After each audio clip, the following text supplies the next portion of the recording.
Hello, I'm Gavin Xie. I'm John Malloy. And I'm Tanner Deviney. And I apologize on behalf of our group that we can't make it to the luncheon with you today.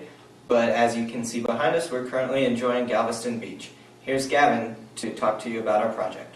So, first, thanks for your funding to support our projects. So, what we actually do, we create and build the supercritical dryer for the West Texas A&M University. We use the high temperature and carbon dioxide with high pressure to create this surrounding area, which utilizes the unique the property to the supercritical fluid to the function. The dryer includes one blast chamber, one temperature, one pressure measurement on the top, one safety valve on the side. Our proposal budget is $9,000. The major money, $6,000, is for the chamber, which includes the material, manufacturing chamber, and the testing support. And another $2,000 is for the pressure and the temperature measurement. The rest, $1,000, is for the chemical and safety requirement.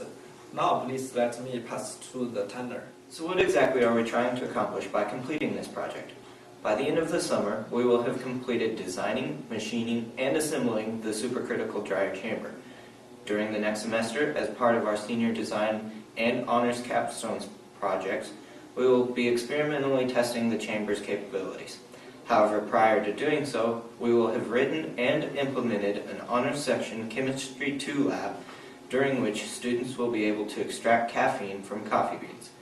Using this lab as a proof of concept, we will move on to synthesizing several different types of aerogels, which are the lightest solid substances on Earth. In front of you, you should have a small sample of such a material. It is completely safe, so feel free to pick it up and play with it. These samples are very brittle, so don't be alarmed if one should break in your hand, because again, they are completely safe.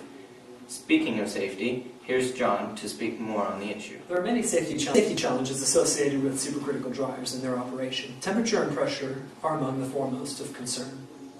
We intend to use supercritical carbon dioxide for all three of our experiments. However, that may not be the case for others. Water and organic compounds such as ethylene glycol may be used for other experiments. It is our job as a design team to account for these, despite them not being our intended use for the device. These can be easily accounted for in the design of a blast chamber and several design systems that will go into increasing the overall safety of our device. The blast chamber, as I noted earlier, will be consisting of steel that will go around the entirety of the pressure vessel. It will be many times the volume of the interior of the pressure vessel, so should a rupture occur of our pressure vessel, the supercritical fluid will begin to escape. It will expand to many times its original volume, and the temperature and pressure of the supercritical should disperse, reducing its corrosiveness and dangerousness. The next safety factor I'd like to discuss is incorporated directly into the pressure vessel. It is our temperature and pressure sensors, which will be primarily used for data acquisition. However, they will serve a dual function. They will be connected to the computer, and should the safety criteria be exceeded, an audible alarm should go off. Now, if the operators do not hear this alarm, or something goes wrong and this alarm does not broadcast, we have another safety measure.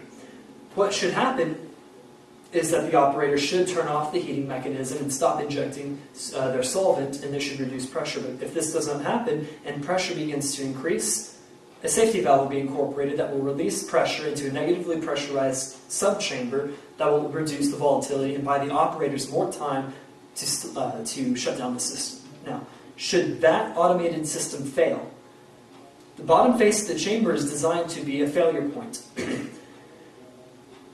By making the bottom chamber a failure point, the worst case scenario of this chamber's failure is predictable. And we can account for that predictable failure by design of our blast chamber. The blast chamber, as noted earlier, will have sand. This will help diffuse any kinetic energy associated with shrapnel produced by a chamber failure. Any shrapnel that bypasses the sand layer on the bottom will have to deal with the stainless steel layer. This will deflect any shrapnel pieces back through the sand and keep them contained within the entirety of the safety system. Again, there are significant challenges that exist with the operation of a supercritical dryer. However, there are no challenges that exist that cannot be countered with due diligence and proper preparation. Again, I'd like to thank you all for the chance at this project and for the funding that you have given us. If you have any questions about our project, do not hesitate to email us at jpmulloy@buffs.wtamu.edu. Thank you again, and should we decide to leave the beautiful beaches here at Galveston, we will give you regular updates on major project milestones.